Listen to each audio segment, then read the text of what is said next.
अब देखिए, अगर यहाँ पर ये कलकत्ता को वो ना बनाते तो यहाँ पर प्रेसिडेंसी टाउन ना बनती, प्रेसिडेंसी टाउन ना बनती तो इनका बंगाल के नवाबों के साथ क्लैश ना शुरू होता, प्लासी का युद्ध ना होता, बक्सर का युद्ध ना होता, फिर पता नहीं इतिहास क्या होता।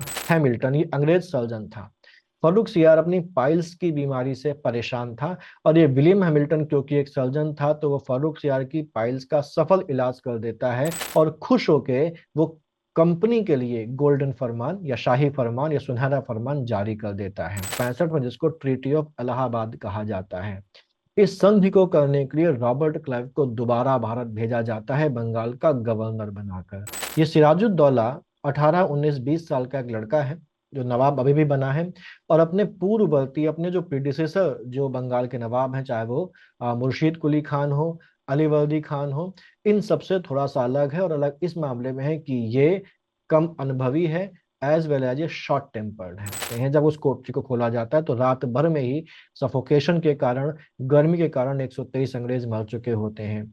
इसी घटना को इतिहास में ब्लैक होल ट्रेजेडी कहा जाता है। ये जो घटना है इसने अंग्रेजों को गुस्से से भर दिया। ब्रिटिश रेजिडेंट ने तो यहाँ तक कहा है कि जो लोग थे वो इतने भूखे थे कि कई लोगों ने तो मुर्दा शरीरों को भी खाने से गुरेज नहीं किया।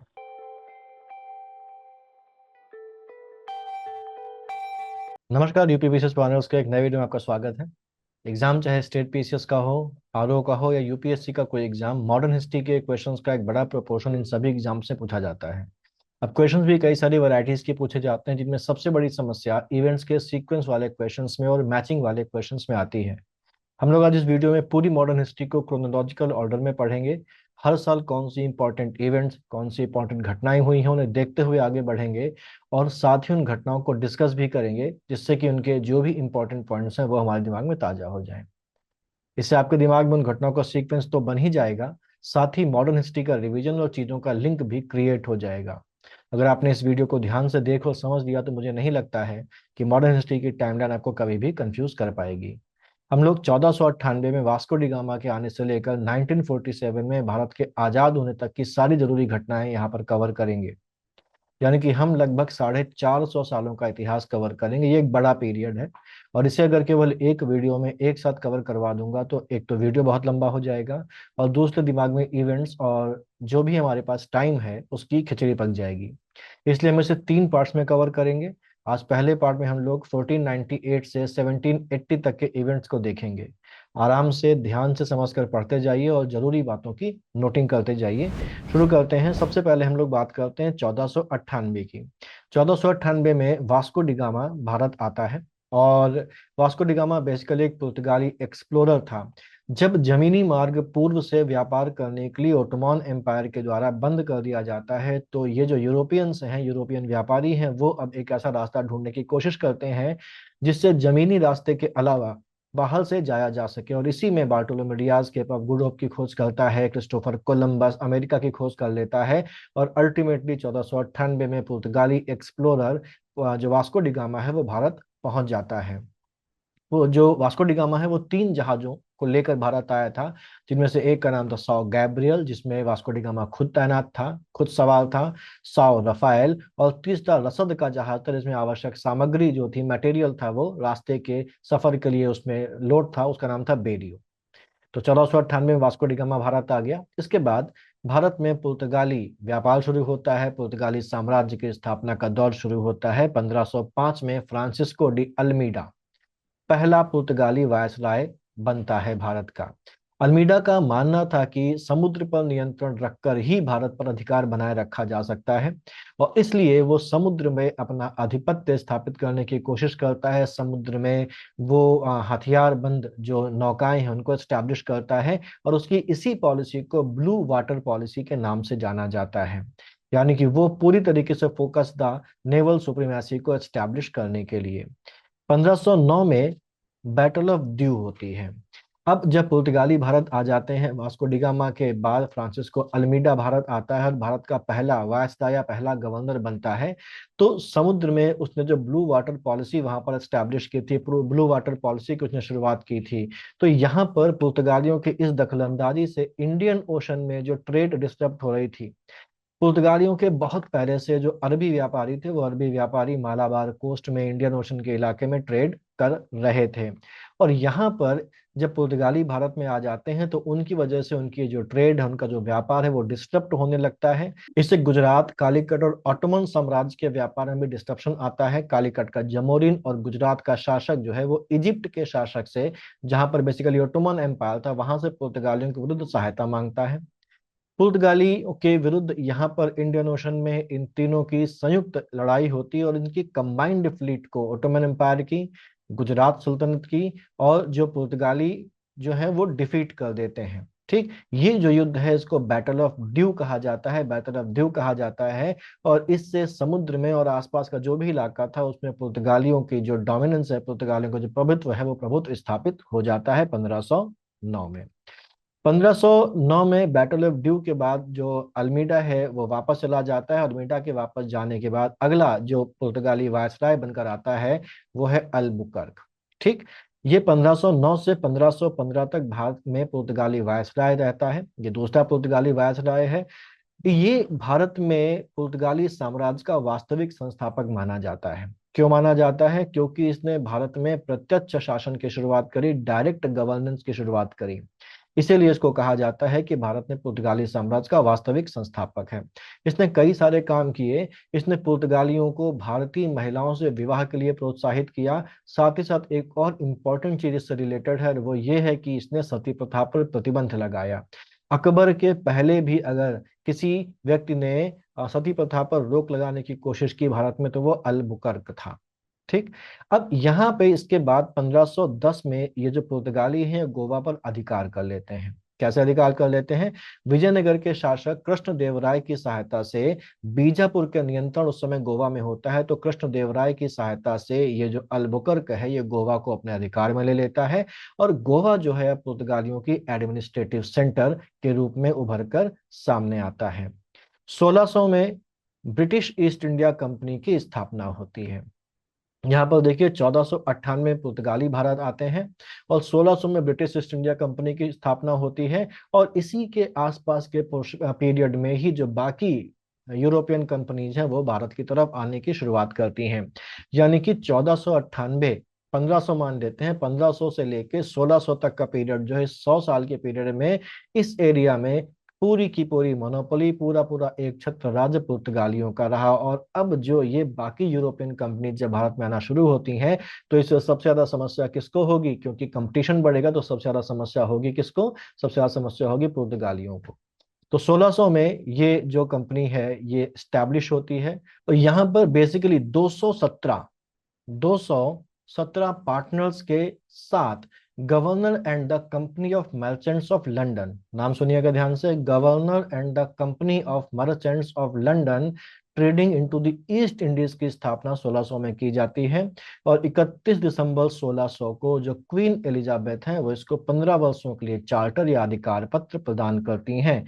तो इस कंपनी को अधिकार पत्र का प्रदान किया गया 31 दिसंबर 1602 को। इस कंपनी को अधिकार पत्र प्रोवाइड जो है वो क्वीन एलिजाबेथ के द्वारा दिया गया।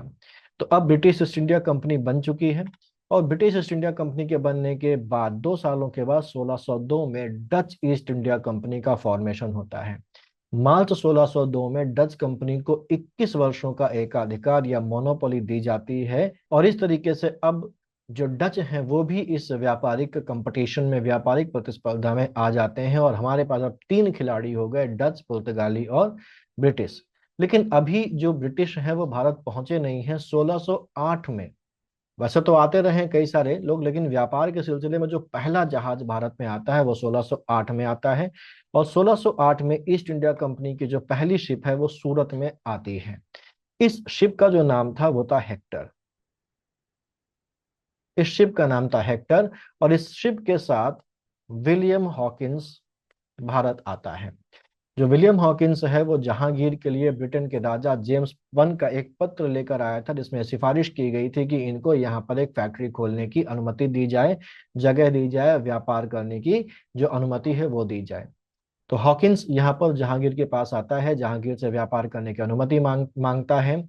जहांगीर हॉकिंस को भगाता भी नहीं है, लेकिन जहांगीर हॉकिंस को अनुमति भी नहीं देता और उसको कई सालों तक टहलाता रहता है। अल्टीमेटली हॉकिंस वापस लौट जाता है, लेकिन यहाँ पर हॉकिंस के साथ ही एक और व्यक्ति भारत आता है इसी हेक्टर नाम के जहाज से, जिसका नाम होता है विलियम फिंच। ये विलियम फिंच बेसिकली क्या करता है, हम लोगों ने अनारकली की कहानी सुनी होगी, अनारकली और सलीम के प्रेम की कहानी सुनी होगी। इसमें ये लिखा जाता है कि अनारकली को अकबर ने दीवार में चुनवा दिया था। तो दिल्ली में अनारकली की मजार के नाम से एक जगह मशहूर है, और ये विलियम फिंच ही था जिसने अनारकली की जो कहानी है, अनारकली की जो दंत कथा है, उसका उल्लेख किया है। इस पर बिहार में क्वेश्चन आया है, बिहार पीसीएस में, कि अनारकली की दंत कथा का उल्लेख किसने किया है, तो जवाब है विलियम फिंच, जो इसी हेक्टर जहाज में विलियम हॉकिंस के साथ भारत आया था। 1612 की अगर बात करें आगे बढ़ के हम लोग, तो 1612 में बैटल ऑफ स्वाली होती। अब यहाँ पर देखिए कि पहले 100 साल से पुर्तगाली यहाँ पर एक छत्र व्यापार कर रहे हैं, और अब अंग्रेज आ जाते हैं, डच भी आना शुरू हो जाते हैं। तो अंग्रेज जब आते हैं तो जो पुर्तगाली हैं ये बेसिकली बल के आधार पर व्यापार करना चाहते थे, बंदूक के दम पर व्यापार करना चाहते थे, और अपनी हिंसा के लिए ये मशहूर थे। तो पुर्तगाली जो है वो अंग्रेजों के व्यापार की राह में अब रोड़े अटकाने लगते हैं। जब परिस्थिति हाथ से बाहर निकलने लगती है और अंग्रेजों को लगता है कि पुर्तगाली ऐसे नहीं मानेंगे, यहाँ तक कि हेनरी मिडिल्टन नाम का एक व्यापारी होता है, उसको ये भारत में एंटर ही नहीं करने देते हैं पुर्तगाली। तो 1612 में कैप्टन थॉमस बेस्ट, स्वाली नाम की एक जगह है सूरत के पास, वहां पर पुर्तगालियों के साथ युद्ध होता है। और इस युद्ध में जो थॉमस बेस्ट है वो पुर्तगालियों को पराजित कर देता है, जिससे कि अब पुर्तगालियों का जो डोमिनेंस है वो डोमिनेंस अब कम होना शुरू हो जाता है। अंग्रेजों का जो प्रभुत्व है वो बढ़ना शुरू हो जाता है, और इसी प्रभुत्व के बढ़ने की वजह से, क्योंकि अंग्रेजों ने, थॉमस बेस्ट ने पुर्तगालियों को हरा दिया, तो वो जहांगीर जो पहले अंग्रेजों को टरका रहा था, व्यापार करने की अनुमति नहीं दे रहा था, उसको ये लगता है कि ये जो अंग्रेज हैं पुर्तगालियों से लोहा ले सकते हैं। क्यों? क्योंकि पुर्तगाली बाकी लोगों के साथ साथ जो मुगल बादशाह है, मुगल बादशाह के जहाजों को भी अरब सागर या हिंद महासागर में मूव तब तक नहीं करने देता था जब तक कि वो उसको पेमेंट नहीं कर देते थे, शुल्क नहीं दे देते थे। तो जहांगीर को लगता है कि अब ये जो अंग्रेज आए हैं, ये अंग्रेज अब इनसे लोहा ले सकते हैं, और इसी के बाद जो जहांगीर है उसका थोड़ा सा मिजाज बदलता है। और अब 1615 में जब थॉमस जो भारत आता है, तो भारत आने के बाद जहांगीर के दरबार में जब वो जाता है, तो जहांगीर अब उसे भारत में व्यापार करने की अनुमति दे देते हैं।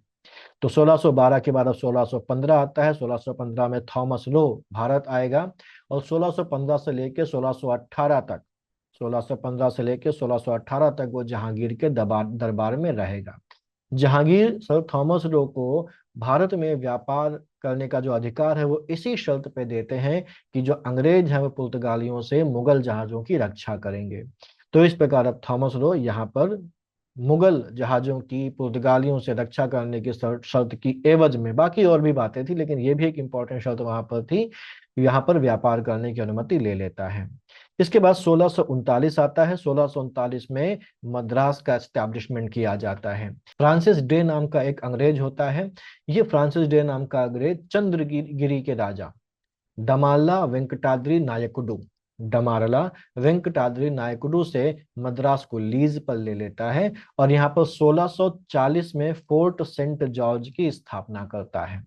यही फोर्ट सेंट जॉर्ज 1653 में, यही फोर्ट सेंट जॉर्ज 1653 में बना दिया जाता है प्रेसिडेंसी टाउन, यानी कि ये पहली प्रेसिडेंसी टाउन थी मद्रास में, जिसको 1653 में बनाया जाता है। और सर एडवर्ड विंटर को मद्रास का पहला गवर्नर नियुक्त किया जाता है। ठीक, यही मद्रास, इसका नाम आज चेन्नई रख दिया गया, और चेन्नई जो नाम है बेसिकली इन्हीं जो डमाला वेंकटाद्रि थे नायडू, इन्हीं के पिता के नाम पर रखा गया है। ठीक, 1661 में ब्रिटिशर्स को बॉम्बे मिलता है। अब ब्रिटिशर्स को बॉम्बे कैसे मिलता है इसको समझने की बात है। बेसिकली जो पुर्तगाली हैं, इन पुर्तगालियों ने 23 दिसंबर 1534 को गुजरात के सुल्तान बहादुर शाह से एक संधि करी थी, और उस संधि के अंतर्गत गुजरात के शासक बहादुर शाह ने पुर्तगालियों को बंबई और उसके 7 द्वीपों को पुर्तगालियों को सौंप दिया था। तो 1534 में बंबई अपने सभी 7 द्वीपों के साथ पुर्तगालियों के पास आ जाता है। अब 11 मई 1661, 11 मई 1661 आती है, और 11 मई 1661 को पुर्तगाल का जो राजा होता है जॉन फोर, जॉन फोर की बेटी होती है Catherine of Braganza. John four की इस बेटी कैथरीन ऑफ ब्रिगेंजा की शादी इंग्लैंड के राजकुमार चार्ल्स टू के साथ होती है। किसके साथ होती है? चार्ल्स टू के साथ होती है। और इस शादी में जो जॉन फोर है पुर्तगाल का शासक, यानी कि कैथरीन ऑफ ब्रिगेंजा का पिता, वो राजकुमार चार्ल्स टू को दहेज में बंबई सौंप देता है। तो वो बंबई जो गुजरात के द्वारा दिया गया था पुर्तगालियों को, अब दहेज के रूप में अंग्रेजों के पास आ जाता है।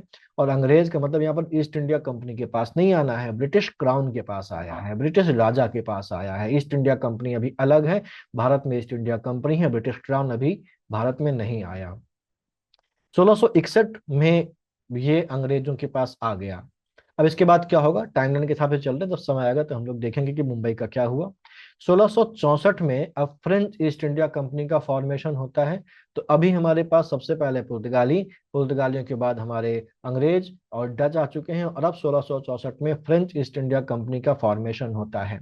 यहाँ पर 1664 में फ्रांस का राजा होता है लुई 14वां, लुई 14 फ्रांस का राजा होता है, और इसका मंत्री होता है कोलबर्ट।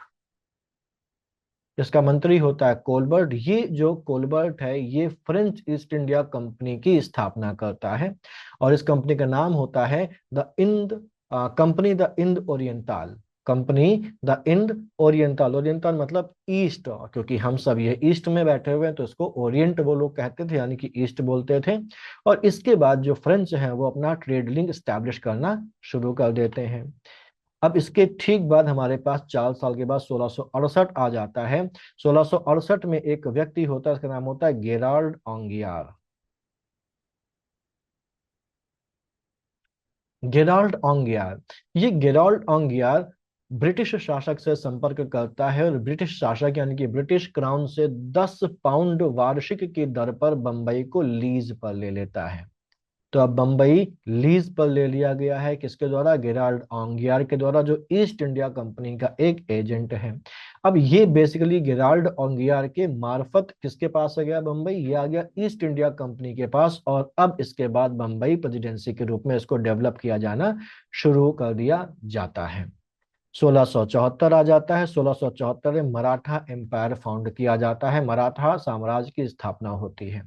तो ये जो समय हमारे पास अब चल रहा है 1674 के आसपास का समय, इसी समय दक्कन में शिवाजी के नेतृत्व में मराठे एक नई शक्ति के रूप में उभर चुके थे। दक्कन में अपनी स्थिति मजबूत कर लेने के बाद 1674 में शिवाजी ने रायगढ़ के किले में अपना राज्याभिषेक करवाया।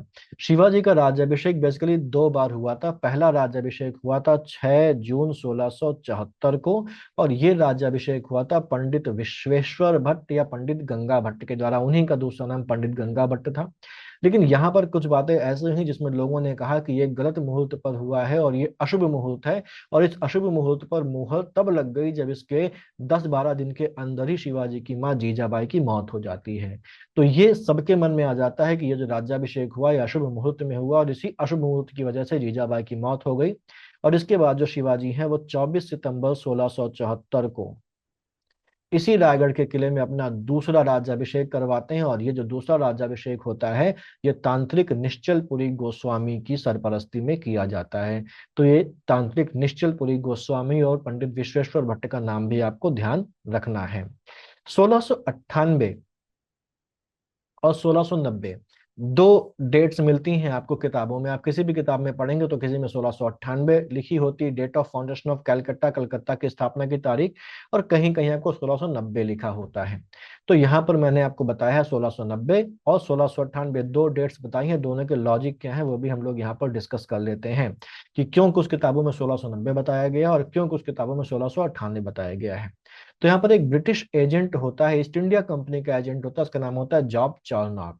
कि जॉब चार्नॉक 1690 में सतनौती नाम के एक गांव में एक फैक्ट्री का स्थापना करता है। ये बेसिकली अगर देखें तो यहाँ से शुरुआत होती है कलकत्ता नाम के शहर के अस्तित्व में आने की, इस फैक्ट्री की स्थापना से, क्योंकि यहाँ पर एक बेस बना ईस्ट इंडिया कंपनी का। तो 1690 में सतनौती में उसने एक फैक्ट्री की स्थापना की। बाद में वहां का एक लोकल लैंड लॉर्ड होता है जिसका नाम होता है सवर्ण चौधरी। सवर्ण चौधरी नाम का एक लोकल लैंडलॉर्ड होता है। उस लोकल लैंडलॉर्ड से ईस्ट इंडिया कंपनी आसपास के 3 गांवों को खरीद लेती है जिनका नाम होता है सतनौती, जहां पर वो फैक्ट्री लगी हुई है। दूसरे का नाम होता है कालीकाता और तीसरे का नाम होता है गोविंदपुर। और इस सतनौती, कालीकाता और गोविंदपुर को मिलाकर स्थापना की जाती है कैलकाटा की, कलकत्ता शहर की।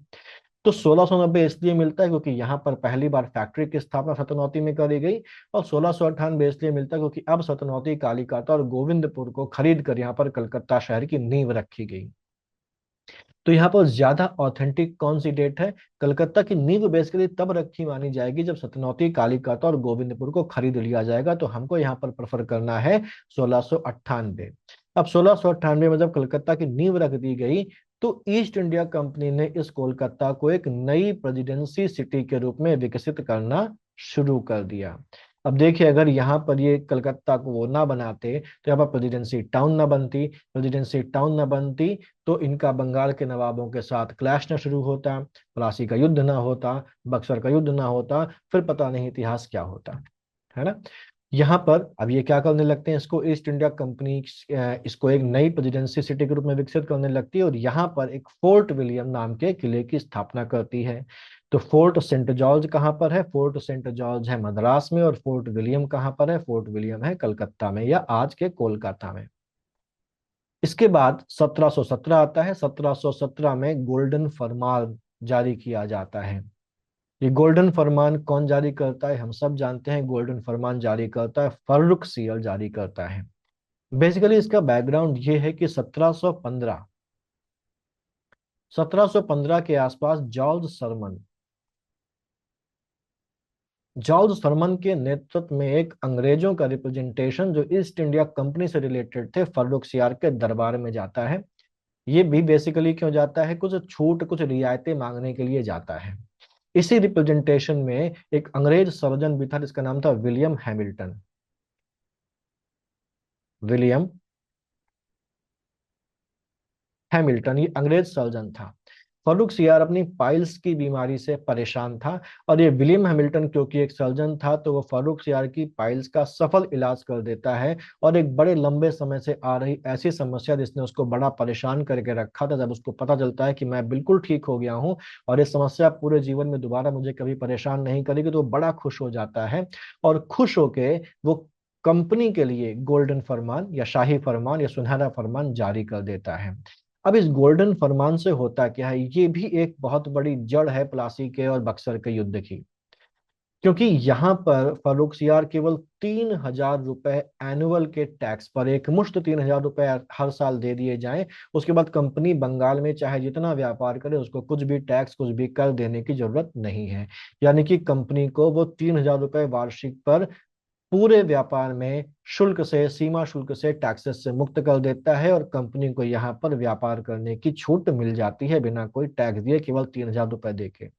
यहीं से अब बेईमानी शुरू होती है क्योंकि ये जो छूट मिली थी ये केवल कंपनी को मिली थी, कंपनी के कर्मचारियों को नहीं मिली थी। लेकिन अब कंपनी के नाम पर कंपनी के कर्मचारी भी व्यापार करना शुरू कर देते हैं और ये जो अधिकार मिला है इस अधिकार का इस्तेमाल करके गलत तरीके से अपने निजी व्यापार पर भी टैक्स नहीं देते हैं। इसी निजी व्यापार पर टैक्स न देने की वजह से जो सिराजुद्दौला है वो उनको टोकता है, जिसका परिणाम आगे चलकर प्लासी के युद्ध के रूप में सामने आता है। यहाँ पर आगे देखें तो अगला जो हमारे पास जो टाइमलाइन में आता है वो 1739, 1717 के बाद अगली जो इंपॉर्टेंट घटना है वो 1739 में होती है, जिसका नाम है बैटल ऑफ वसई या वसई का युद्ध। ठीक। इस वसई के युद्ध में जो मराठा पेशवा उस समय के होते हैं, मराठा पेशवा नंबर 2 के पेशवा, पहले मराठा पेशवा बालाजी विश्वनाथ थे, दूसरे मराठा पेशवा बाजीराव प्रथम है। ये पुर्तगालियों को डिफीट कर देते हैं, पुर्तगालियों को पराजित कर देते हैं। यहाँ पर जो आर्मी है मराठों की उसको लीड कर रहे होते हैं बाजीराव प्रथम के भाई, छोटे भाई जिनका नाम होता है चीमाजी अप्पा। जबकि पुर्तगाली सेना का जो नेतृत्व कर रहे होते हैं वो कर रहे होते हैं पुर्तगाली जो सैन्य अधिकारी सिटानो डिसूजा परेरा। तो सिटानो डिसोजा परेरा ये पुर्तगाली सेना का नेतृत्व कर रहे होते हैं, मराठा सेना का नेतृत्व कर रहे होते हैं चीमाजीप्पा, और चीमाजीप्पा के नेतृत्व में बाजीराव प्रथम की जो मराठा सेना होती है वो पुर्तगालियों को बुरी तरीके से पराजित कर देती है। पुर्तगालियों के बाद अगला जो 1741 में युद्ध होता है वो होता है बैटल ऑफ कोलाचल। यहाँ पर मार्तंड वर्मा जो किंग हैं त्रावणकोर के, वो डिफीट करते हैं, डचों को पराजित कर देते हैं। बेसिकली जो डच हैं वो मालाबार, जिसको हम आज के केरल और उसके आसपास के इलाके के नाम से जानते हैं, उस मालाबार के तट पर कई सारे छोटे इलाकों से मसालों का व्यापार कर रहे थे। दो बड़े खिलाड़ी पुर्तगाली और अंग्रेज तो थे ही, ये छोटे छोटे इलाकों से मसालों का व्यापार डच कर रहे थे। इसी दौरान जो त्रावणकोर का शासक होता है मार्तंड वर्मा, वो अपने राज्य का विस्तार करना शुरू करता है और इन छोटे छोटे इलाकों को वो हमला करके जीतना शुरू कर देता है। अब ये जो छोटे छोटे इलाके मार्तंड वर्मा जीतना शुरू कर देता है, जहां से ये व्यापार कर रहे होते हैं डच, तो डचों के व्यापार में डिस्ट्रप्शन आना शुरू हो जाता है, डचों के व्यापार में दिक्कत आनी शुरू हो जाती है, और इस वजह से दोनों के बीच में क्लैश होता है, और ये क्लैश रिजल्ट करता है किसके रूप में? कोलाचल के युद्ध के रूप में। और इस युद्ध में मार्तंड वर्मा डचों को बुरी तरीके से पराजित कर देते हैं। ये युद्ध कब हुआ है? 1741 में हुआ है। अब 1746 1748 जब आता है तो यहाँ से शुरुआत होती है कर्नाटक युद्धों की। कर्नाटक युद्ध बेसिकली फ्रांसीसियों और अंग्रेजों के बीच में होने वाले युद्धों को कहा जाता है। और यहाँ अगर देखा जाए तो अब अंग्रेजों के सामने जो मुख्य प्रतिस्पर्धी थे वो फ्रांसीसी थे, पुर्तगालियों को उन्होंने हरा दिया था और वो एक लिमिटेड एरिया में सीमित हो गए थे। फ्रांसीसी इनके लिए एक बड़ी समस्या बने हुए थे। तो ये जितने भी कर्नाटक युद्ध है, इनका जो मेन जो कॉज है वो तो प्रतिस्पर्धा है, ये तो कॉज है ही प्रतिस्पर्धा, ठीक। लेकिन अंग्रेजों यानी कि इंग्लैंड और फ्रांस के बीच में जो शुरुआत से ही दुश्मनी का एक तरीके से व्यवहार चला आ रहा है यूरोप में ही, उसने भी इसमें एक बड़ा कारण प्ले किया, ठीक। जो पहला कर्नाटक युद्ध है, बेसिकली इसका कारण ऑस्ट्रिया का उत्तराधिकार युद्ध था, यानी कि सक्सेशन वॉर ऑफ ऑस्ट्रिया पहले कर्नाटक वार का मुख्य कारण था। समस्या ये है कि ऑस्ट्रेलिया और इंग्लैंड अगर यूरोप में लड़ना शुरू करते थे तो ये हर उस जगह लड़ना शुरू कर देते थे दुनिया में जहां पर ये आमने सामने, यानी कि अपने उपनिवेशों में, अपनी कॉलोनीज में भी लड़ना शुरू कर देते थे। तो ऑस्ट्रिया का उत्तराधिकार युद्ध इस फर्स्ट कर्नाटक युद्ध का जो 1746 और 1748 के बीच में हुई थी, इसका मुख्य कारण था। लेकिन अगर देखा जाए तो इसमें जो इसका इमीडिएट तात्कालिक कारण था वो ये था कि ब्रिटिश नौसेना के एक अधिकारी जिनका नाम था कर्टिस बर्नेट, कर्टिस कर्टिस बर्नेट नाम के अधिकारी थे एक ब्रिटिश नौसेना के। इन्होंने फ्रांस की कुछ शिपों पर हमला करके उनमें कुछ को डुबो दिया और कुछ पर कब्जा कर लिया। इससे क्या हुआ, फ्रांस की जो एक ट्रेडिंग है, क्योंकि वो शिप के द्वारा ही माल को लाना ले जाने का काम हो रहा था, तो वो एक उसमें डिस्ट्रप्शन आ गया, उसमें एक विचलन आ गया, ठीक है। तो ये जो कारण बना, ये इमीडिएट कारण बना भारत में फ्रांस और अंग्रेजों यानी कि ईस्ट इंडिया कंपनी के बीच में पहले कर्नाटक वार का। इस युद्ध में अच्छा, इस युद्ध के समय जो फ्रांसीसी जो गवर्नर था उसका नाम था ड्यूप्ले, ठीक है। इस युद्ध में कर्नाटक के नवाब अनवरुद्दीन को मद्रास का लालच देकर इस फ्रांसीसी गवर्नर डुप्ले ने अपने साथ शामिल कर लिया। इस युद्ध का जो अंत होता है वो ट्रीटी ऑफ एक्सला चैपल से होता है, जो स्टेटस के वाली ट्रीटी थी।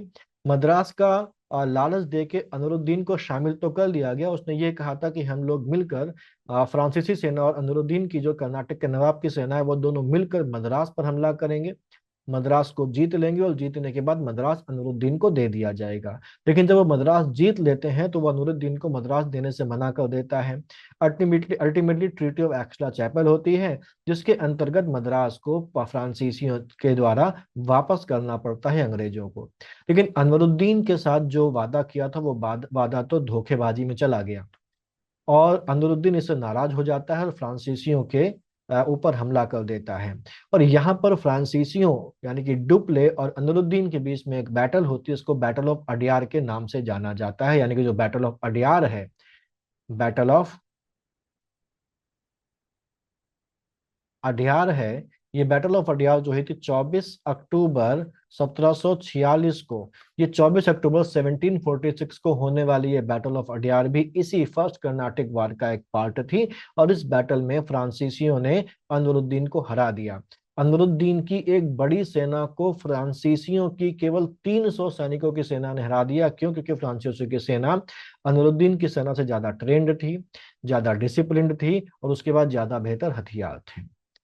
1746 से 1748 के बीच फर्स्ट कर्नाटिक वार होने के बाद एक साल तक दोनों के बीच में शांति होती है और 1749 से 1755 में फिर लड़ना शुरू कर देते हैं।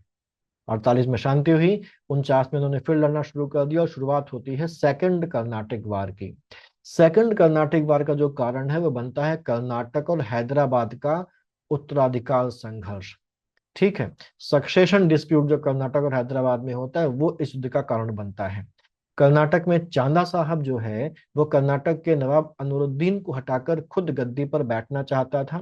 वहीं हैदराबाद में हैदराबाद के नवाब चिनकिलिच खान की मौत हो जाती है और चिनकिलिच खान की मौत के बाद नासिर जंग और मुजफ्फर जंग में यहाँ पर पावर स्ट्रगल शुरू हो जाती है कि दोनों में से कौन गद्दी पर बैठेगा। नासिर जंग भी बैठना चाहता था, मुजफ्फर जंग भी बैठना चाहता था। अब ये जितने भी यूरोपियंस है इनका काम ये होता था कि अगर कहीं भी डिस्प्यूट है तो उस डिस्प्यूट में घुस जाते थे और वहां से एक पार्टी को सपोर्ट करना शुरू कर देते और उसके बाद उससे बेनिफिट्स वसूल करना शुरू करते थे। तो इसी सिस्टम में जो फ्रांसीसी हैं इन्होंने कर्नाटक में चांदा साहब और हैदराबाद में मुजफ्फर संघ के साथ संधि कर ली। अब इन्होंने एक पार्टी से अगर संधि कर ली और उसको सपोर्ट करने का वादा कर दिया तो वहीं अंग्रेज आ गए और अंग्रेजों ने दूसरी पार्टी को सपोर्ट करने का वादा कर दिया।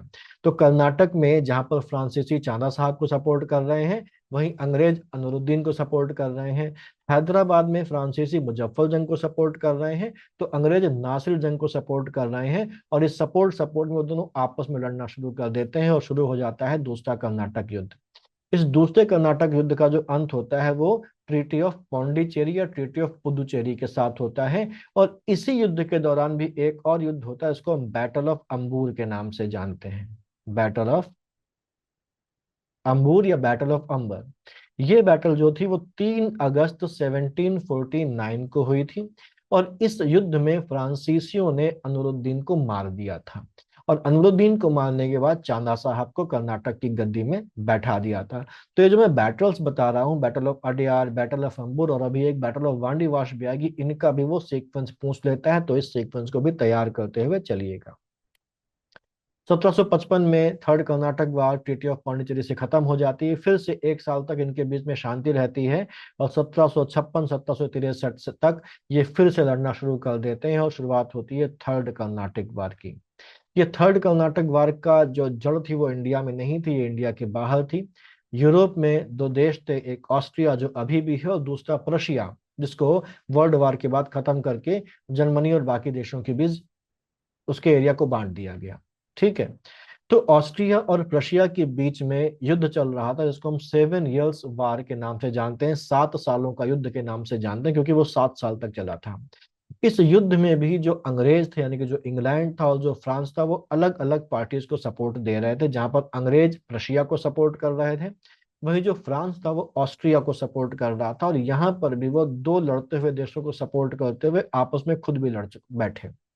तो यहाँ पर वो लड़ने लगे, अब यूरोप में लड़ने लगे तो भारत में भी वो लड़ने लगे।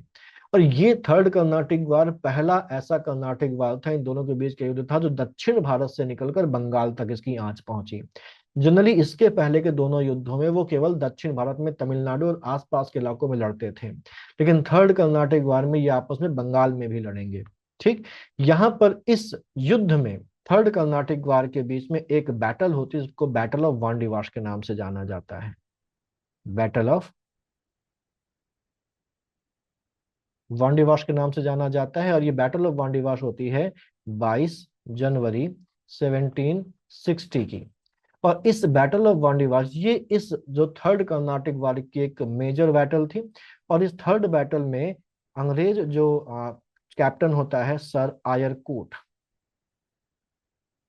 ये सर आयरकूट इंग्लिश होता है और ये फ्रांसीसी जनरल कॉम्टे डी लैली को हरा देता है। कॉम्टे डी लैली को हरा देता है। ये युद्ध एक बड़ा डिवास्टेटिंग युद्ध साबित होता है अंग्रेजों फ्रांसीसियों के लिए। और इस युद्ध का जो अंत होता है वो ट्रीटी ऑफ पेरिस के साथ होता है। पेरिस की संधि से इस युद्ध का अंत होता है। तो ये कर्नाटक युद्ध है।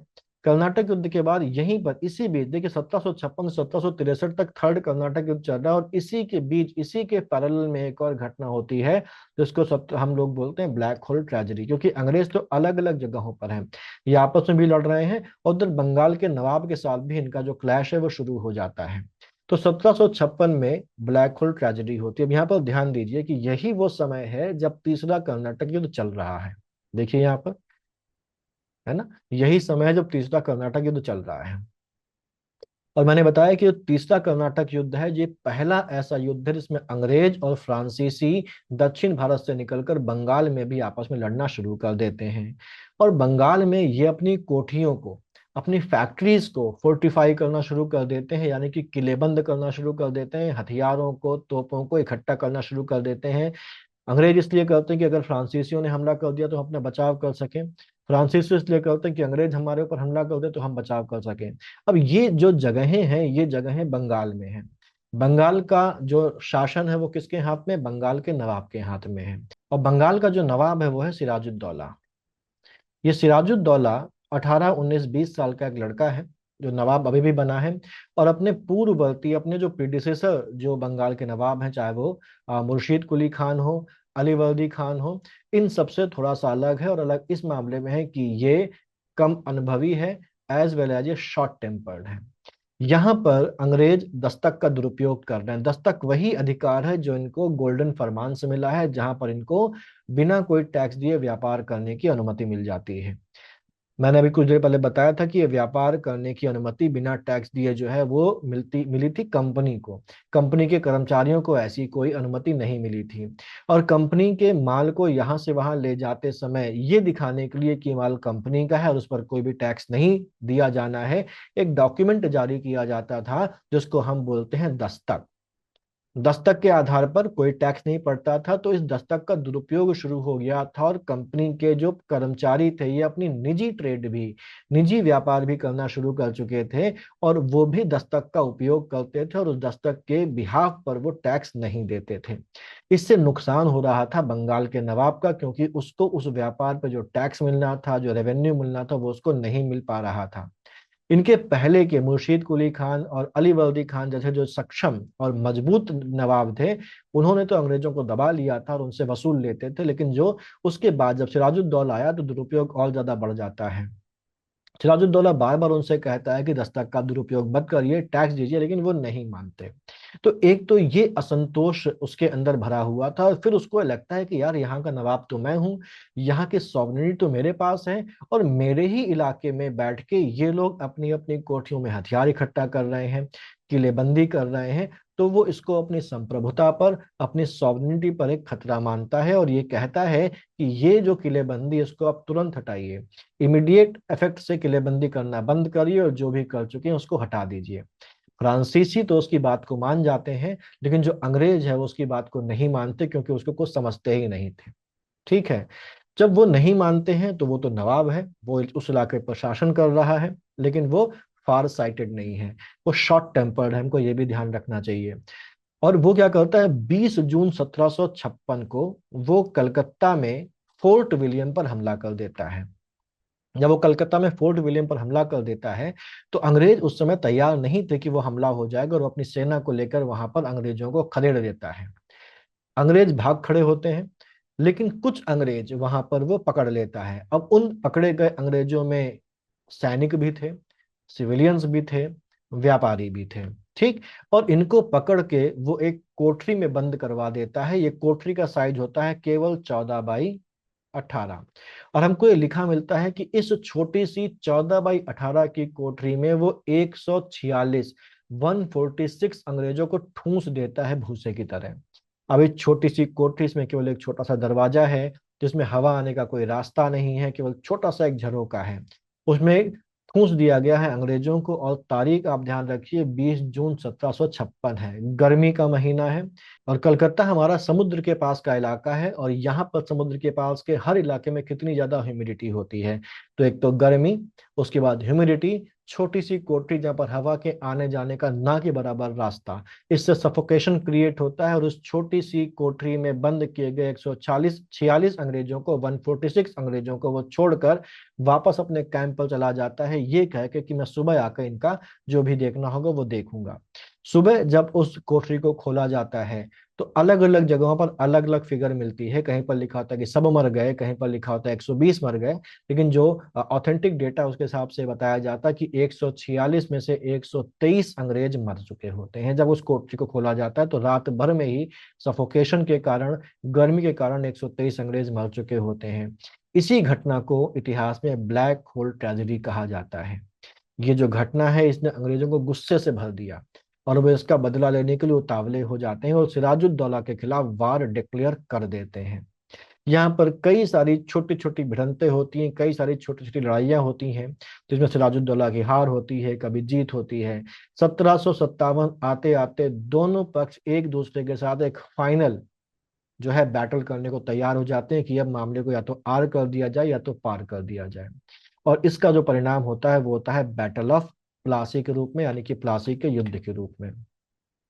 जो प्लासी का युद्ध है ये होता है 23 जून 1757 को, यानी कि ब्लैक होल ट्रेजेडी के लगभग एक साल के बाद। इस एक साल में वो छोटी मोटी लड़ाई करके आपस में निपट रहे थे और साथ ही साथ जो अंग्रेज हैं वो जालसाजी का, वो धोखेबाजी का एक जाल बुन रहे थे। वो सिराजुद्दौला के दरबार को अंदर से खोखला कर रहे थे और वहां पर अपने जो जासूस हैं उनको बैठा रहे थे, प्लस गद्दारों को ढूंढ ढूंढ के अपनी तरफ शामिल कर रहे थे। तो 23 जून 1757 को यह युद्ध होता है, प्लासी का युद्ध। इस युद्ध में रॉबर्ट क्लाइव नेतृत्व कर रहा होता है और वो सिराजुद्दौला को पराजित कर देता है। इस युद्ध में मीर जाफर, अमी चंद, जगत सेठ और खादिम खान जैसे जो गद्दार हैं उन्होंने सिराजुद्दौला की हार में एक बड़ी भूमिका निभाई होती है। और ये जो युद्ध है ये भारत में अंग्रेजों के राजनीतिक प्रभुत्व की शुरुआत कर देता है। ध्यान रखिए, राजनीतिक प्रभुत्व की शुरुआत हुई है प्लासी के युद्ध से, स्थापना होगी बक्सर के युद्ध से। इस युद्ध के बाद इस युद्ध के बारे में बंगाली कवि नवीन चंद्र सेन है, उन्होंने ये कहा है कि प्लासी के युद्ध के बाद भारत के लिए एक शाश्वत दुख की काली रात की शुरुआत हुई। Night of eternal gloom for India की शुरुआत होती है प्लासी के युद्ध के बाद। अब सिराजुद्दौला तो हार जाता है, उसको बाद में मार दिया जाता है। मीर जाफर का बेटा मीर मीरन होता है वो सिराजुद्दौला को मार देता है, या उसके आदेश से मार दिया जाता है उसको, सिराजुद्दौला को। और मीर जाफर को उसकी गद्दारी के इनाम के रूप में जो अंग्रेज हैं वो बंगाल का नया नवाब बना देते हैं। लेकिन अंग्रेज किसी के भी मामले में टांग तभी अड़ाते हैं जब अंग्रेजों को अपना फायदा वहां पर दिखता है। तो मीर जाफर से वो अब कई सारे गिफ्ट वसूलना शुरू करते हैं, फेवर्स लेना शुरू करते हैं और इतना ज्यादा उसको यूटिलाइज करना शुरू कर देते हैं कि मीर जाफर को भी अब लगने लगता है कि भाई अंग्रेजों के पेट को भरना उसके बस की बात नहीं है। उसके पहले यहाँ पर 1759 आता है और 1759 में होती है बैटल ऑफ बिडेरा या बैटल ऑफ चिंसुरा। ये जो चिंसुरा नाम की जगह है ये कलकत्ता के पास हुगली है, हुगली के पास की ये एक जगह है जिसको चिंसुरा कहा जाता है। अब बंगाल में अंग्रेज जीत चुके हैं। 1757 में बैटल ऑफ प्लासी, बंगाल का नवाब कोई छोटी मोटी शख्सियत नहीं थी, एक बड़ी पावर थी। एज वेल एज वो बंगाल में मुगल बादशाह का रिप्रेजेंटेटिव भी था, उसी के रिप्रेजेंटेशन के रूप में ही तो वो शासन कर रहा था, भले ही उसकी अपनी प्रभुत्व अपना खुद का हो। और बाकी जगहों पर भी दो कर्नाटक युद्ध हो चुके हैं। तीसरा कर्नाटक युद्ध 1756 में शुरू होकर चल रहा है, जहां पर वो फ्रांसीसियों को डोमिनेट करते चले जा रहे हैं। तो अंग्रेजों की शक्ति जो है वो लगातार बढ़ती चली जा रही है बंगाल में और बाकी जगहों पर। अंग्रेजों की इस बढ़ती शक्ति को रोकने के लिए जो डच हैं वो डच अब यहाँ पर 7 जंगी जहाजों को भेजते हैं। 7 जंगी जहाजों को का एक बेड़ा वो हुगली के पास से चिंचुरा में भेजते हैं। लेकिन अंग्रेज जो है वो बंगाल का जो नया नवाब है मीर जाफर, उसकी सहायता से यहाँ पर युद्ध करते हैं डचों के साथ, जिस युद्ध को बैटल ऑफ बिदेरा या बैटल ऑफ चिंसुरा के नाम से जाना जाता है। और वे यहाँ पर डचों को बुरी तरीके से 1759 में पराजित कर देते हैं। इसी के पैरेलल में 1761 चल रहा है, यहाँ पर देखिए नहीं है। 1761 में होती है बैटल ऑफ पानीपत, यानी कि पानीपत का तीसरा युद्ध।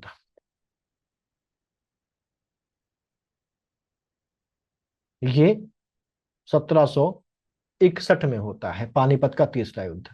यहाँ पर हम लोगों ने देखा था कि शिवाजी के नेतृत्व में मराठा सत्ता की स्थापना हो चुकी थी, मराठा साम्राज्य की स्थापना हो चुकी थी। शिवाजी के बाद सत्ता आती है उनके बेटे संभाजी के हाथ में।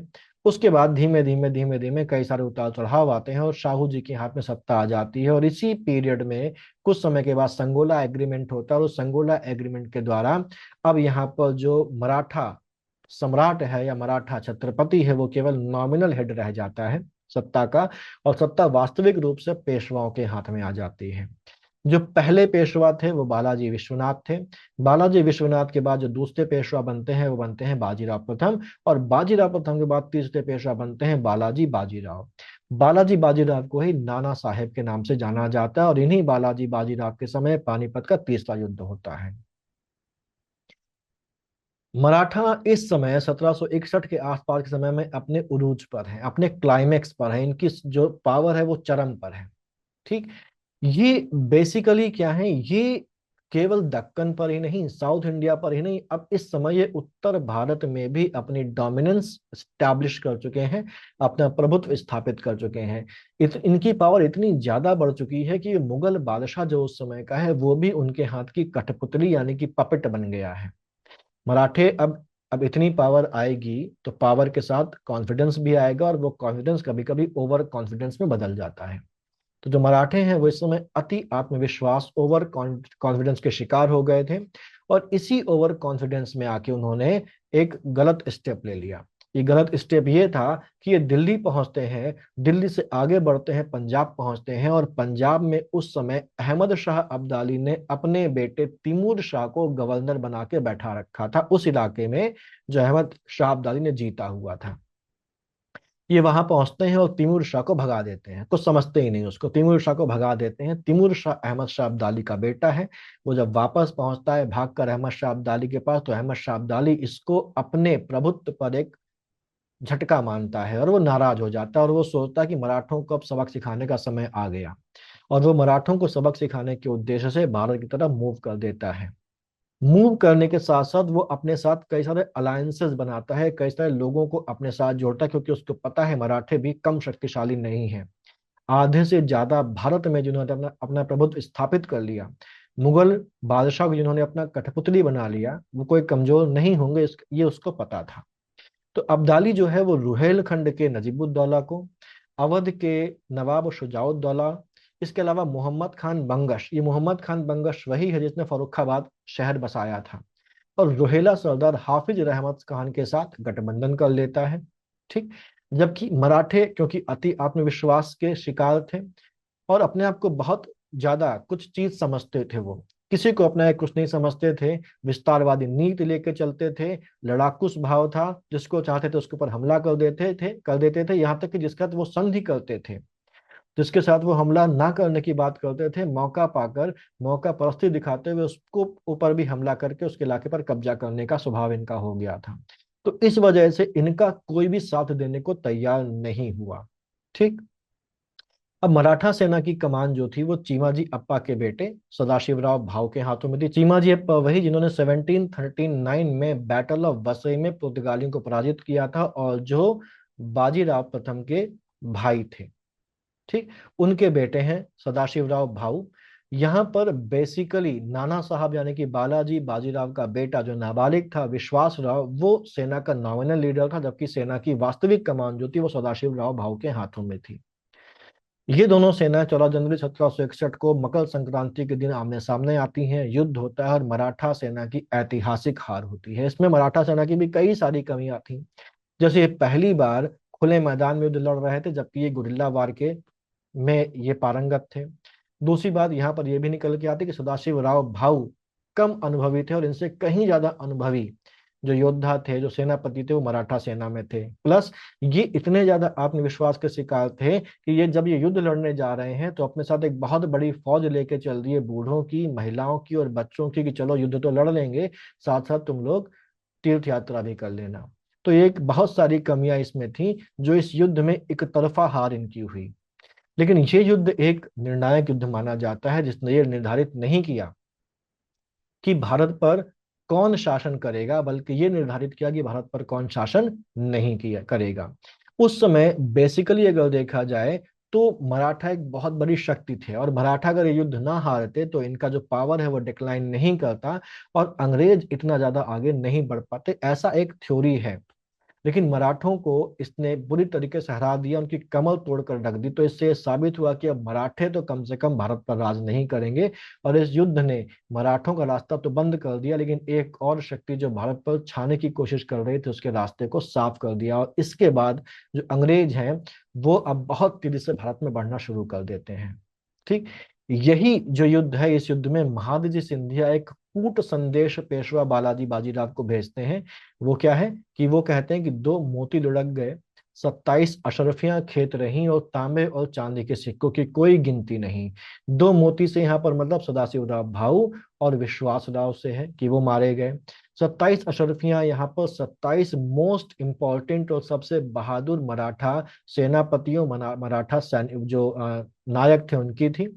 और तांबे और चांदी के सिक्कों की कोई गिनती नहीं, मतलब कितने सैनिक मारे गए हैं इसकी कोई गिनती नहीं। इस युद्ध ने मराठों को इतना नुकसान पहुंचाया कि आज भी अगर महाराष्ट्र में किसी के ऊपर कोई मुसीबत आती है तो ये युद्ध एक कहावत बन गया है, और वो कहते हैं पानीपत झाला। मुसीबत को पानीपत के नाम से पुकारते हैं। जब ये संदेश बालाजी बाजीराव के पास पहुंचता है, नाना साहब के पास पहुंचता है, तो वो भी उधर ही की तरफ बढ़ रहे होते हैं, लेकिन वो बीमार होते हैं। और ये घटना सुनने के बाद कि उनका बेटा मारा गया, उनकी इतनी बुरी हार हुई, उनको सदमा लगता है, और कुछ ही दिनों के अंदर नाना साहब की भी मौत हो जाती है। 1761 के बाद अगली जो इंपॉर्टेंट घटना है वो है 1764 में होने वाला बैटल ऑफ बक्सर, यानी कि बक्सर का युद्ध।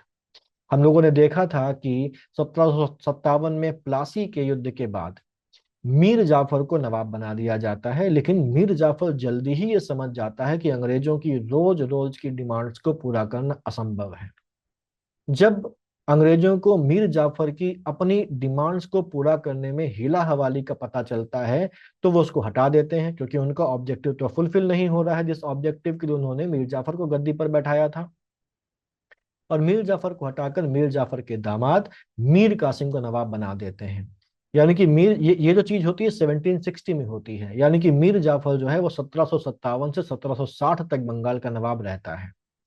मीर कासिम भी अब जब नवाब बनता है तो वो भी ऑब्लाइज करेगा उनको, और अंग्रेज अब उससे भी डिमांड्स और बहुत सारे फेवर्स मांगते हैं जो जायज भी होते हैं नाजायज भी होते हैं। ठीक, तो मीर कासिम अंग्रेजों को बहुत इनाम और उपहार देता है, लेकिन उनकी जायज और नाजायज मांगों को भी पूरा करता रहता है। लेकिन वो भी जल्दी ही समझ जाता है कि अंग्रेजों का जो उद्देश्य है वो केवल अपनी डिमांड्स को पूरा करवाना है, बंगाल को लूटना है।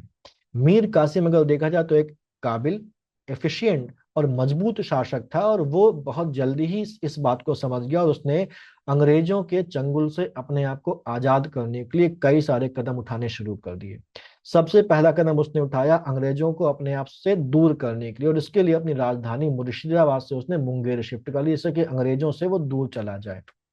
मुंगेर अपनी राजधानी ले आया। इसके अलावा उसने अपनी सेना को भी आधुनिक बनाने का काम करना शुरू कर दिया। यूरोपियन लाइंस पर सेना को ट्रेन करने का काम उसने शुरू कर दिया। साथ ही साथ उसने अंग्रेजों द्वारा दस्तक के गलत इस्तेमाल को रोकने का भी प्रयास किया। उसने अंग्रेजों से कहा कि तुम हमको टैक्स दो, गलत इस्तेमाल दस्तक का मत करो, और जो तुम्हारे जो कर्मचारी हैं ईस्ट इंडिया कंपनी के, इनके निजी यूज के लिए दस्तक नहीं है, लेकिन ये अपने निजी यूज में, अपनी निजी ट्रेड में भी दस्तक का इस्तेमाल करके रेवेन्यू की चोरी करना है वो मत करो। अंग्रेजों ने नहीं माना। अंग्रेज जब उसको देने से मना कर देते हैं टैक्स, और किसी भी तरीके से कोऑपरेट नहीं करते बल्कि उल्टा उसी को धमकियां देना शुरू कर देते हैं, तो अब वो जो मीर कासिम है वो बेसिकली अब क्या करता है, वो कहता चलो तुम तो टैक्स नहीं दे रहे हो, हमारी जो जनता है वो परेशान है, हमारे जो देसी व्यापारी उनको टैक्स देना पड़ता है जिससे कि उनका जो व्यापार है वो प्रभावित हो रहा है। तो वो एक बहुत ड्रास्टिक स्टेप लेता है, आत्मघाती स्टेप लेता है, और वो क्या करता है, वो अपने बंगाल के जो व्यापारी हैं, जो लोकल व्यापारी हैं, उनके ऊपर भी टैक्स को जीरो कर देता है। वो ये कहता है कि अब इनको भी टैक्स नहीं देना पड़ेगा, तो अब दोनों सेम फुटिंग पे आ गए। तो ये बात जो अंग्रेज है, अंग्रेजों को बहुत नागवार गुजरती है, और कहता है ये कैसे हो गया। ठीक है, वो उससे कहते हैं कि इनके ऊपर दोबारा से टैक्स लगाओ, हम तो टैक्स नहीं देंगे, लेकिन इनसे टैक्स वसूलो, इनके ऊपर दोबारा से टैक्स लगाओ। मीर कासिम जब ये बात नहीं मानता है तो वो इसके ऊपर हमला कर देते हैं। मीर कासिम भाग जाता है बंगाल निकल से, और बंगाल से निकल कर वो अवध अवध पहुंच जाता है। यहाँ पर मीर कासिम के भाग जाने के बाद जो अंग्रेज हैं वो मीर जाफर को दोबारा से गद्दी पर बैठा देते हैं। मीर कासिम भागकर अवध पहुंचता है और पहुंचता है दिल्ली मुगल बादशाह के पास, और वो मुगल बादशाह शाह आलम और अवध के नवाब शुजाउद्दौला से गठबंधन कर लेता है। यहाँ भी इनके बीच के गठबंधन की कई सारी शर्तें, क्योंकि सभी अपने स्वार्थ से ही आपस में जुड़ते हैं। लेकिन फिलहाल गठबंधन हो गया मुगल बादशाह शाह आलम और अवध के नवाब शुजाउद्दौला और मीर कासिम की जो थोड़ी बहुत सेना होती, ये संयुक्त सेना आती है। और अब अंग्रेजों के साथ इनका होता है युद्ध, जिसको हम इतिहास में बक्सर के युद्ध के नाम से या बैटल ऑफ बक्सर के नाम से जानते हैं। ये जो बैटल ऑफ बक्सर है ये बेसिकली जो है ये होती है 22 अक्टूबर 1764 को। 22 अक्टूबर 1764 को ये बैटल ऑफ बक्सर होती है। यहाँ पर मीर कासिम, मुगल बादशाह शाह आलम और अवध का नवाब जो शुजाउद्दौला है, उसकी संयुक्त सेना अंग्रेजों की सेना के सामने बक्सर के मैदान में खड़ी होती है। लेकिन इस युद्ध में अंग्रेजों ने अपनी कुशल, अनुशासित और ट्रेंड सेना और आधुनिक हथियारों के बल पर इन तीनों की संयुक्त सेना को बुरी तरीके से हरा दिया, बुरी तरीके से डिफीट किया। और ये युद्ध भारतीय इतिहास की निर्णायक लड़ाइयों में से एक माना जाता है, जिसने भारत में अंग्रेजों के प्रभुत्व की स्थापना की और उन्हें बंगाल, बिहार और उड़ीसा का एक तरह से मालिक बना दिया। इतिहास में कुछ युद्ध ऐसे हुए हैं जिन्होंने इतिहास को बदलने का काम किया, इतिहास को शेप देने का काम किया। जैसे बाबर के समय जो युद्ध हुआ था, बाबर के आने पर, जैसे पानीपत का तीसरा युद्ध जो हुआ था वो, और जैसे अब ये जो बक्सर का युद्ध है, ये ऐसे युद्ध है जिन्होंने इतिहास को शेप दिया। ठीक। तो इस युद्ध से भारत में अंग्रेजों के प्रभुत्व की स्थापना हुई और बंगाल, बिहार, उड़ीसा के एक तरीके से वो मालिक बन गए। बक्सर के युद्ध में अंग्रेज सेना को जो नेतृत्व किया था वो हेक्टर मुनरो ने किया था। रॉबर्ट क्लाइव इस समय इंग्लैंड में है, वो वापस जा चुका है, और यहाँ पर जो नेतृत्व है वो हेक्टर मुनरो के पास है। अब जब ये युद्ध हो जाता है तो इस युद्ध के बाद एक संधि होती है 1765 में, जिसको ट्रीटी ऑफ इलाहाबाद कहा जाता है। इस संधि को करने के लिए रॉबर्ट क्लाइव को दोबारा भारत भेजा जाता है बंगाल का गवर्नर बनाकर। तो रॉबर्ट क्लाइव दोबारा से भारत आ रहा है, वो इंग्लैंड चला गया था, लौटा है भारत, बंगाल का गवर्नर बना है, और अब वो यहाँ पर इलाहाबाद की संधि करता है। 12 अगस्त को, 12 अगस्त को वो मुगल बादशाह शाह आलम के साथ संधि करता है, और 16 अगस्त को वो अवध के नवाब शुजाउद्दौला के साथ संधि करता है। तो यहाँ पर, और इन दोनों संधियों को इलाहाबाद की संधि के नाम से जाना जाता है। शाह आलम के साथ जो संधि हुई है वो ज्यादा इंपॉर्टेंट है। शाह आलम ने 26 लाख रुपए वार्षिक के बदले में कंपनी को बंगाल, बिहार और उड़ीसा के दीवानी अधिकार दे दिए। यानी कि अब एक तरीके से जो कंपनी है उसके पास दीवानी राइट्स आ जाते हैं बंगाल, बिहार और उड़ीसा के, और बदले में उसे केवल 26 लाख रुपए शाह आलम को देने होंगे, और बाकी जो भी रेवेन्यू वहां पर कलेक्ट होगा वो सारा रेवेन्यू किसका होगा? कंपनी का होगा। अब यहाँ पर बेसिकली अब देखा जाए तो 1765 के बाद बंगाल में शुरू होती डायरकी, यानी कि द्वैध शासन। जो शुरू कौन कर रहा है? उस समय का बंगाल का गवर्नर रॉबर्ट क्लाइव शुरू कर रहा है 1765 में। अब ये डायरकी शुरू किसने की? रॉबर्ट क्लाइव ने। दीवानी अधिकार मिलने के बाद कंपनी को दीवानी अधिकार मिल गए, और कंपनी के पास अब इस तरीके के काम का कोई एक्सपीरियंस तो है नहीं, तो वो ये कहती है कि भाई हम खुद नहीं बल्कि इस काम के लिए इंडियंस को एम्प्लॉय करेंगे, इंडियंस को लगाएंगे। और वो दो लोगों को पकड़ के लाती है, जिनमें से एक होते हैं मोहम्मद रजा खान और दूसरे होते हैं शिताब राय। मोहम्मद रजा खान को वो बंगाल का उप दीवान यानी कि डेप्यूटी दीवान या डेप्यूटी सूबेदार बनाती है, और शिताब राय को वो बिहार का उप दीवान या डेप्यूटी दीवान बनाती है। दीवान खुद कंपनी है, और इन दोनों को बनाया उसने उप दीवान, जो कंपनी के बिहार पर वहां पर जो भी काम दीवान का होता है वो सब करेंगे। अब यहाँ पर बेसिकली अगर देखा जाए तो पावर और जो रिस्पॉन्सिबिलिटी है वो बाइफरकेट हो गई। रिस्पॉन्सिबिलिटी जो है वो किसके हाथ में? रिस्पॉन्सिबिलिटी है बंगाल के नवाब के हाथ में, और पावर है कंपनी के हाथ में। तो यहाँ पर नवाब रिस्पॉन्सिबल है, करना चाहता है, कर नहीं सकता। कंपनी के पास पावर है लेकिन वो कुछ करना नहीं चाहती। तो बंगाल में अब अराजकता, लूट मार, भ्रष्टाचार वगैरह बढ़ना शुरू हो जाता है। कंपनी का केवल एक ही ऑब्जेक्टिव है कि किस तरीके से अधिक धन, अधिक से अधिक संपत्ति ली जा सके, बंगाल को लूटा जा सके।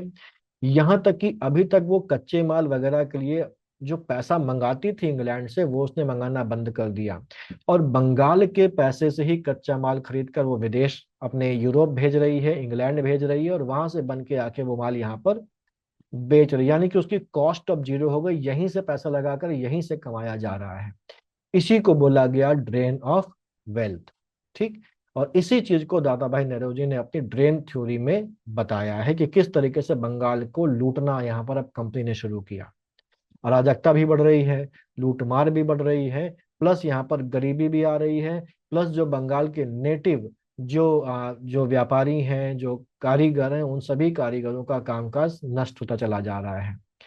यहाँ पर कोढ़ में खाज हो जाता है 1770 में पड़ा हुआ अकाल, और अकाल के बाद फैला हुआ चेचक, ये बंगाल की पोजीशन को और बदतर कर देते हैं।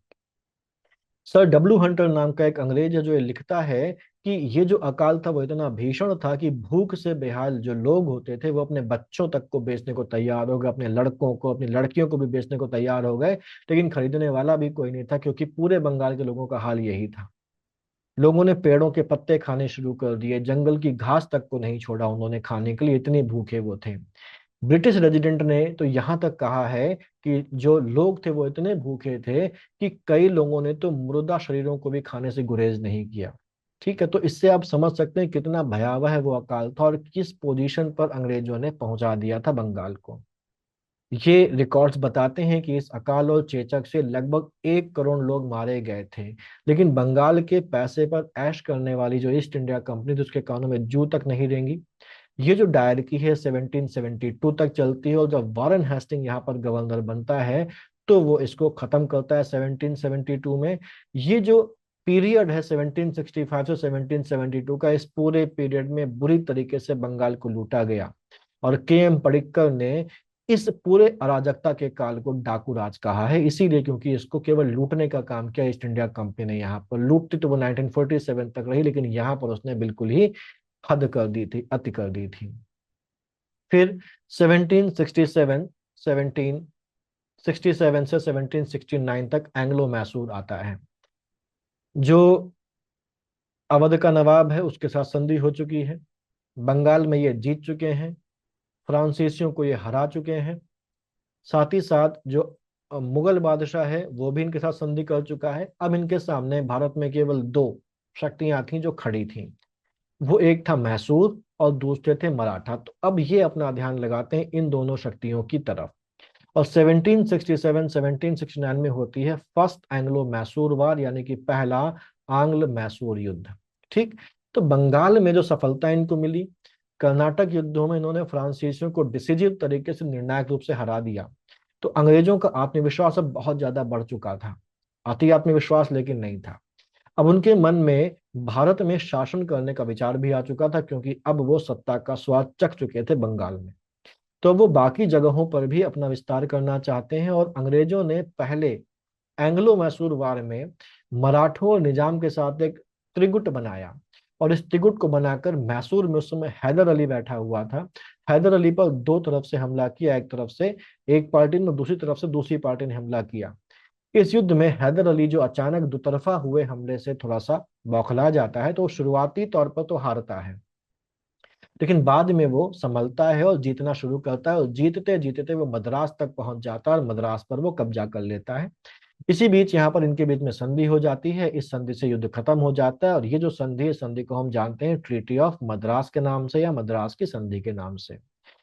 इसमें ये बेसिकली एक स्टेटस क्यू ट्रीटी थी जिसमें यथास्थिति बरकरार रखने की बात की थी, और यहाँ पर दोनों पक्षों ने एक दूसरे को जो जीते हुए इलाके थे वो वापस लौटा दिए। अब अगला चीज यहाँ पर आता है 1772, जिसके बारे में हम लोगों ने यहाँ पर बात की कि 1772 में जो डायरकी है वो खत्म हो जाती है, और अब कंपनी अपना डायरेक्ट शासन शुरू करती है। यानी कि 1765 से 1772 तक का जो ये 7 साल का डायरकी था, द्वैध शासन था, इसके बाद वारेन हास्टिंग 1772 में बंगाल, बिहार और उड़ीसा में डायरेक्ट रूल या प्रत्यक्ष शासन की शुरुआत करता है। और इसी के साथ 1773 में आता है रेगुलेटिंग एक्ट।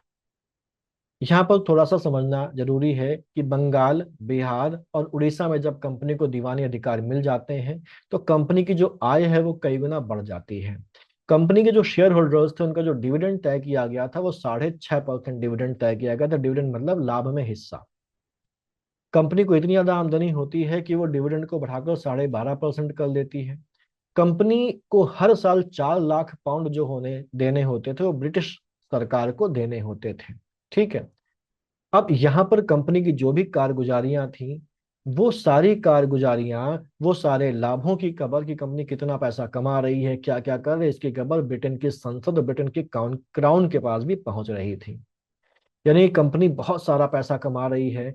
कंपनी के जो भी अधिकारी भारत में तैनात होने जाते थे वो जब लौट के आते थे तो वो अकूत धन जुटाकर लौटते थे, और इतना धन जुटाकर लौटते थे कि उनको वहां पर नवाब कहकर पुकारा जाने लगता था। तो ये था कि कंपनी बहुत सारा पैसा कमा रही है, तो अब इससे संसद और दूसरी जगहों पर कंपनी के ये जो काम काज हैं, इन काम काजों को रेगुलेट करने की मांग उठने लगी। इसी बीच वो कंपनी जो इतना सारा पैसा कमा रही है, लेकिन ये पैसा सारा भ्रष्टाचार की भेंट चढ़ रहा है। ठीक। तो ये कंपनी अब क्या करती है, ये कंपनी अपनी आर्थिक स्थिति को खराब बताते हुए ब्रिटिश सरकार के पास पहुंचती है और कहती है हमारी आर्थिक स्थिति ठीक नहीं है, हमको 10 लाख पाउंड का लोन दिया जाए। तो एक तरफ तो कंपनी अनाप शनाप पैसा कमा रही है, कंपनी के कर्मचारी करोड़पति अरबपति बन के लौट रहे हैं, और वहीं पर कंपनी कह रही है कि हमारी आर्थिक स्थिति ठीक नहीं है तो हमको 10 लाख पाउंड का लोन दिया जाए।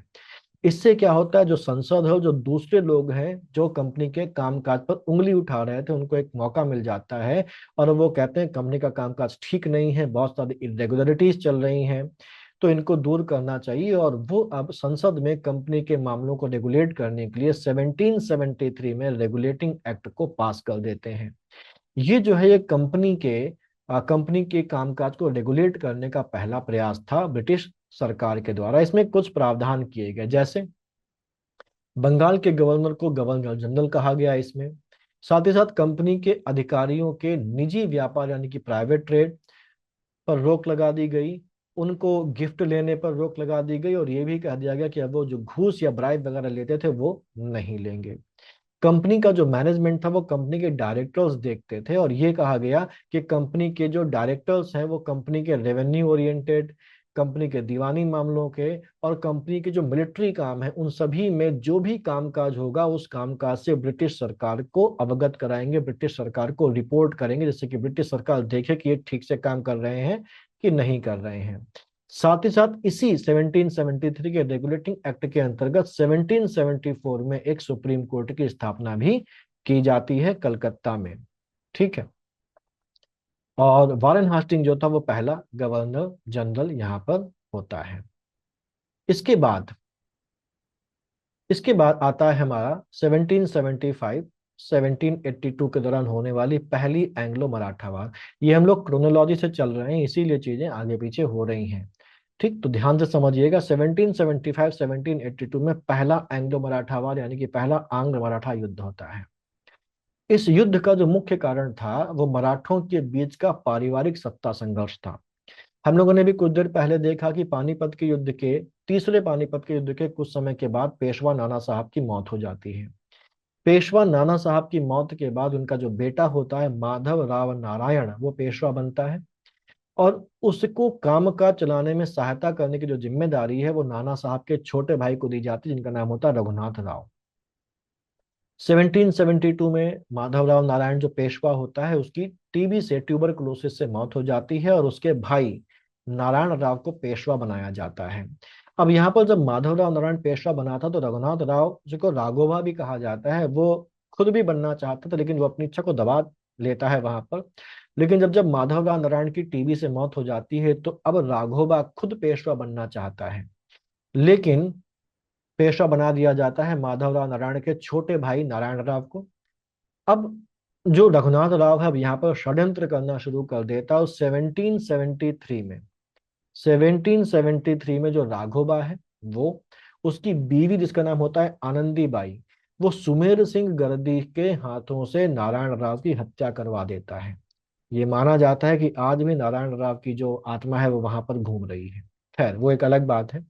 और उसको मरवाने के बाद जो राघोबा यानी कि रघुनाथ राव है वो खुद पेशवा बन जाता है, लेकिन क्योंकि उसने एक सिटिंग पेशवा की हत्या की है, तो जो बाकी अधिकारी होते हैं, जो मंत्री होते हैं, वो उससे असंतुष्ट होते हैं और उसको गद्दी से हटा देते हैं, और केवल 40 दिन की उम्र वाले माधवराव द्वितीय को पेशवा की गद्दी बना देते हैं। लेकिन क्योंकि माधवराव द्वितीय जो पेशवा की गद्दी पर अब बैठा हुआ है वो केवल 40 दिन का बच्चा है, शासन तो चला नहीं सकता, तो उसकी सहायता के लिए एक समिति बनाई जाती है जिसका नाम होता है 12 भाई। 12 भाई नाम की एक समिति बनाई जाती है, या 12 भाई नाम की एक समिति बनाई जाती है। इसमें कुल 12 सदस्य होते हैं, जिनमें इंपॉर्टेंट नाम है नाना फडणवीस का, सखाराम बापू का और महादजी सिंधिया का। ये जो 12 सदस्यों की समिति है, ये अब जो 40 दिनों का जो पेशवा है माधवराव, उसकी सहायता करती हैं। अब रघुनाथ राव को जब हटा दिया जाता है तो वो और ज्यादा नाराज हो जाता है और भाग कर चला जाता है अंग्रेजों के पास। तो अंग्रेजों को एक और मौका मिल जाता है दूसरे के मामलों में टांग अड़ाकर अपना फायदा निकालने का। इसी की वो उम्मीद करके बैठे थे कि कहीं से ऐसी कोई खबर आए तो हम मराठों के साथ भी युद्ध करना शुरू कर दें, उनको भी कमजोर करना शुरू कर दें। तो जब राघोबा वहां पर पहुंच जाता है तो राघोबा का वो सपोर्ट करते हैं, और इसी के साथ यहाँ पर शुरू हो जाती है पहली एंग्लो मराठा वार। रघुनाथ राव से वो संधि करते हैं यहाँ पर उसको सपोर्ट करने की। पहली एंग्लो मराठा वार शुरू हो जाती है और उस युद्ध में 4 मुख्य संधियां होती हैं। पहली संधि जो सूरत की संधि है वो रघुनाथ राव राघोबा के साथ होती है और बम्बई काउंसिल के बीच में होती है, जिसमें बम्बई काउंसिल रघुनाथ राव राघोबा को सपोर्ट करने की बात करती है। दूसरी संधि जो है वो 1776 में नाना फडणवीस और बंगाल काउंसिल के बीच में होती है, जिसे हम पुरंदर की संधि बोलते हैं। तो यहाँ पर हम लोग लिख लेते हैं। फर्स्ट एंग्लो मराठा वार में पहली संधि है सूरत की संधि, दूसरी संधि है पुरंदर की संधि जो 1776 में हुई है। ये हुई है नाना फडणवीस और बंगाल काउंसिल में वारेन हास्टिंग्स के बीच में। तीसरी संधि है वडगांव की संधि, जो महादजी सिंधिया और मुंबई काउंसिल के बीच में होती है 1777 में। और चौथी जो संधि है वो है सलबाई की संधि, ये आखिरी संधि है और उसके बाद ये युद्ध खत्म हो जाता है। और इस सलबाई की संधि में जो अंग्रेज हैं वो माधवराव को पेशवा एक्सेप्ट कर लेते हैं। ये संधि होती है 1782 में मराठों और वॉरेन हास्टिंग के बीच में। ठीक। अब 1775 से 1782 में फर्स्ट एंग्लो मराठा वार हुई, और इसी एंग्लो मराठा वार के खत्म होने के पहले ही 1780 में ये शुरू कर देते हैं सेकंड एंग्लो मैसूर वार। ठीक। अब हम जानते हैं कि पहली जो एंग्लो मैसूर वार हुई थी, उस एंग्लो मैसूर वार में मद्रास की संधि हुई थी और वो स्टेटस क्यो ट्रीटी थी। ठीक। मद्रास की संधि में एक शर्त यह भी थी कि अगर कोई भी हैदर अली के ऊपर या मैसूर के ऊपर आक्रमण करेगा तो अंग्रेज मैसूर का या हैदर अली की सहायता करेंगे उसका विरोध करने में। लेकिन जब मराठों ने मैसूर पर हमला किया तो और हैदर अली ने अंग्रेजों से मदद मांगी मराठों के खिलाफ, तो अंग्रेजों ने मदद देने से मना कर दिया। इसके अलावा हैदर अली के फ्रांसीसियों के साथ भी अच्छे संबंध थे, और फ्रांसीसियों का एक जगह थी माहे, जहां पर हैदर अली ने उनको प्रोटेक्शन प्रोवाइड करके रखा था माहे को। तो और उसने बता भी रखा था अंग्रेजों को कि भाई माहे को आप मत छुइएगा, माहे हमारे प्रोटेक्शन में है। ये मद्रास की संधि में उनके बीच में बात हो चुकी थी। लेकिन अंग्रेजों ने फ्रांसीसियों के इस नियंत्रण वाले माहे पर भी हमला करके उस पर अधिकार कर लिया, इसके बावजूद कि हैदर अली ने उनको बता रखा था कि ये इस चीज को छूना मत। इन सब वजहों से अब दूसरे एंग्लो मैसूर युद्ध की शुरुआत होती है, जो 4 साल तक चलता है, 1780 से 1784। इन 4 सालों में पहले 2 साल अंग्रेजों से लड़ता है हैदर अली, और बाद के 2 साल अंग्रेजों से लड़ता है टीपू सुल्तान। ठीक। पहले 2 साल लड़ने के बाद हैदर अली की डेथ हो जाती है चोट की वजह से। लेकिन यहाँ पर हैदर अली का एक इंपॉर्टेंट वार होता है, जिस वार को बोला जाता है अलीकोट नोवा का युद्ध। बैटल होती है बेसिकली अलीकोट नोवा या पोर्टो नोवा का युद्ध। इस युद्ध में जो आयरकूट है, ये आयरकूट हैदर अली को हरा देता है। ये जो अलीकोट नोवा या पोर्टो नोवो की हार है आयरकूट के हाथों, ये हैदर अली की पहली और आखिरी हार है। इसके अलावा हैदर अली कभी भी किसी भी युद्ध में नहीं हारा। अल्टीमेटली हैदर अली की मौत हो जाती है 1782 के आसपास, और उसके बाद टीपू सुल्तान यहाँ पर युद्ध की कमान संभालता है। टीपू सुल्तान प्रॉपरली और बहुत एफिशिएंटली युद्ध लड़ता है, और इस युद्ध में अल्टीमेटली जो मैसूर है टीपू सुल्तान की, उसकी जीत होती है और अंग्रेजों के साथ वो मैंगलोर की संधि करता है।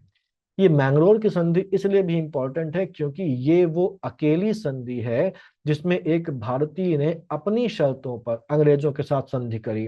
लिटरली अगर बोला जाए तो टीपू सुल्तान ने डिक्टेट की थी, अपने मुंह से बोल के लिखवाई थी इस संधि की शर्तें। और ये संधि जो है मैंगलोर की संधि, इस संधि को जो अंग्रेज है अपने लिए बहुत ज्यादा अपमानजनक समझते हैं और इस संधि की शर्तों के अपमान का बदला लेने के लिए वो लालायित रहते हैं। और इसका जो फल निकल के आता है वो निकल के आता है तीसरा और चौथा एंग्लो मैसूर वार।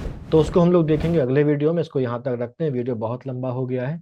जल्दी ही शायद कल मैं अगला वीडियो लेके आऊंगा। अच्छी तरीके से इसको तैयार करिएगा, पढ़िएगा, बाकी लोगों के साथ भी इसको शेयर करें, इससे इसका बेनिफिट बाकी लोगों को भी मिलता रहे। तो मिलता है अगले वीडियो में, तब तक पढ़ते रहिए, आगे बढ़ते रहिए। All the best.